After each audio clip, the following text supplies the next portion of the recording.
Bismillahirrahmanirrahim. Assalamualaikum barudak. Kumaha damang. Ayeuna urang diajar bahasa Sunda sareng Bulisa. Nyaeta ngalemeskan kecap.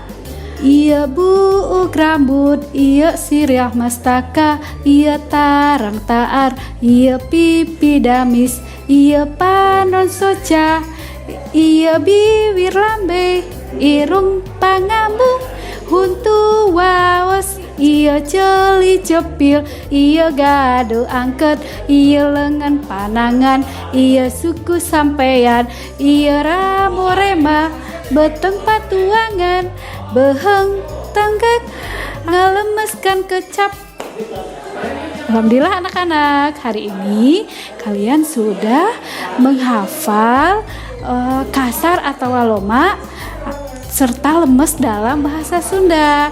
Insya Allah nanti kita ketemu lagi ya bahasa Sunda dengan materi pelajaran yang lain.